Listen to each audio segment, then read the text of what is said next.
नमस्कार दोस्तों, आज हम आपको मौन रहने के 6 फायदे बताएंगे। आइए जानते हैं। साइलेंस रहने की 6 ताकत जान लो। महान आचार्य चाणक्य ने कहा था कि जिस व्यक्ति ने ये समझ लिया कि क्या, कब, कहाँ और कितना बोलना है, तो उस व्यक्ति को सफल होने से कोई नहीं रोक सकता। ऐसे व्यक्ति की सफलता सुनिश्चित है। जिस तरह कमान से निकला हुआ तीर लौटकर कभी वापस नहीं आता, ठीक उसी तरह मुंह से निकले शब्द कभी वापस नहीं आते। शब्द और भाषा हथियार है और कमजोरी भी। सभी समय पर सही शब्दों के प्रयोग से इंसान परेशानियों से बच सकता है, लेकिन बिना सोचे समझे बोले गए शब्द इंसान की मुसीबत को बढ़ा देते हैं। द्रौपदी का यह बोलना कि अंधे का पुत्र अंधा ही होता है, महाभारत के युद्ध का मुख्य कारण बना था। आज भी लोग अपनी जबान का इस्तेमाल दूसरों को नीचा दिखाने और दुख को बड़ा बताने के लिए करते हैं, लेकिन जो समझदार और सफल इंसान होते हैं वो ये अच्छी तरह जानते हैं कि उन्हें किस वक्त कितना और क्या बोलना है। साइलेंट रहने का मतलब ये नहीं है कि आपके पूरे दिन एक भी शब्द नहीं बोलना या चुपचाप रहना है। मौन का मतलब है कि बेवजह शब्दों का प्रयोग नहीं करना है। जहाँ जरूरत है वहीं ही बोलना है। अपने लक्ष्य पर ध्यान केंद्रित करना है। आज मैं आपको चुप रहने के ऐसे फायदे बताऊंगा जिन्हें जानने के बाद आप आज से ही नहीं बल्कि अभी से उतना ही बोलोगे जितनी आपको जरूरत होगी। मौन लोगों का ध्यान खींचती है। महान आचार्य चाणक्य अपनी चाणक्य नीति में बताते हैं कि उन्होंने अपने हजारों शत्रुओं को अपनी खामोशी से परास्त किया था। वो खामोश रहकर अपने शत्रुओं को विचारों में उलझाए रखते थे और सही समय आने पर वह अपने दुश्मनों को ईंट का जवाब पत्थर से देते थे। साइलेंट यानी चुप्पी किस तरह लोगों को अटेंशन को ग्रैब करती है, यह बात आप इस उदाहरण से समझ सकते हो कि जब क्लासरूम में टीचर किसी विषय पर बात करते हैं तो स्टूडेंट उनके बात को बिल्कुल ध्यान से सुनते हैं, लेकिन जब अचानक टीचर या स्पीकर बोलना बंद कर देते हैं तो सभी लोग आश्चर्य में पड़ जाते हैं। अरे क्या हो गया भाई, कम्युनिकेशन बंद क्यों हो गई?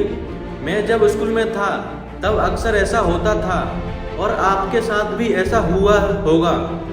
ठीक यही फॉर्मूला हमारे दैनिक जीवन में भी लागू होता है। जब आप अपने काम से काम रखते हो, दूसरों के मामले में दखल नहीं देते हो, जरूरत हो तभी बोलते हो, तो लोगों का ध्यान आपके ऊपर जाता है। और अगर आप कम बोलते हो, जरूरत हो तभी बोलते हो, तो लोग आपकी बातों को ज़्यादा महत्व देते हैं। लोग आपकी बात को उन लोगों की तुलना में ज़्यादा प्रेफरेंस देंगे, ज़्यादा याद रखेंगे जो लोग बिना जरूरत के बकबक करते रहते हैं। मौन बातचीत में मदद करता है। शांत रहना मूल भाव यानी नेगोशिएट करते वक्त आपकी बहुत ज़्यादा हेल्प कर सकता है।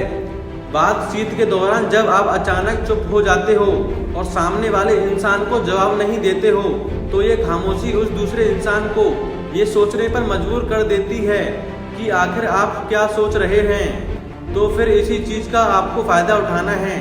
सामने वाले को ये सोचने दें कि आप क्या सोच रहे हैं।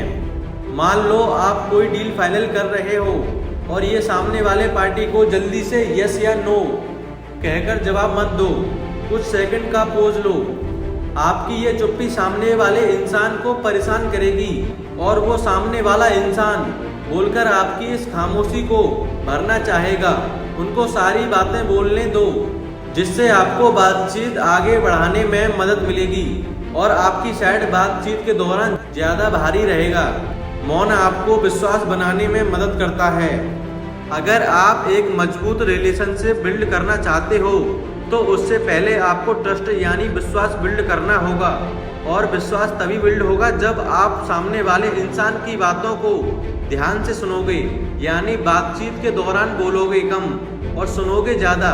ऐसा करने से दूसरे इंसान को लगेगा कि आप एक अच्छे इंसान हो, सामने वाले की बात को अच्छे से सुनते हो, किसी को भी नज़रअंदाज नहीं करते हो, और तभी तो वो आपके बातों को अच्छे से सुनेगा और ट्रस्ट बिल्ड होगा।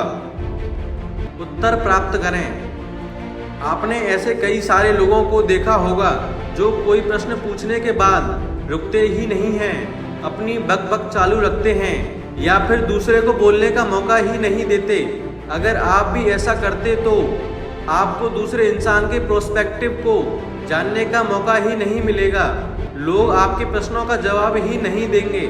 इसलिए कोई भी प्रश्न पूछने के बाद आप साइलेंस हो जाओ। आप अपना ओपिनियन मत दो। लोगों का क्या ओपिनियन है उस बात पर, उस प्रश्न पर आप जानने की कोशिश करो। शायद आपको कुछ नया सीखने को मिल जाए।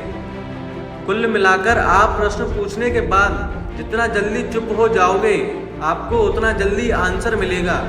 स्वामी विवेकानंद जी जो अपनी बुद्धिमत्ता और विजडम के कारण पूरी दुनिया में जाने जाते हैं, उनमें भी ये क्वालिटी देखने को मिलती है।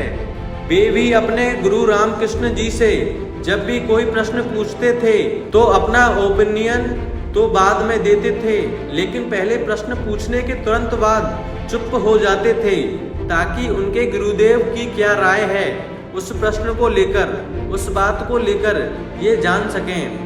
नम्र शक्ति। साइलेंस एक सॉफ्ट पावर है, मतलब एक ऐसी पावर से है जिसकी मदद से आप सामने वाले से बिना लड़े हरा सकते हैं। इसका सबसे बेहतरीन उदाहरण है महात्मा गांधी जी, जो कि सत्य और अहिंसा के मार्ग पर चले थे और बिना लड़े उन्होंने अंग्रेजों को धूल चटाई थी। महात्मा गांधी जी जानते थे कि अगर हमने अंग्रेजों से लड़ाई की तो हम उनसे कभी नहीं जीत पाएंगे। उन्होंने सॉफ्ट पावर का इस्तेमाल किया और अंग्रेजों को हराया। कई बार लड़ने से और झगड़ने से प्रॉब्लम सॉल्व नहीं होती, चुप रहने से और शांत हो जाने से प्रॉब्लम सॉल्व हो जाती है। विचारशील मौन।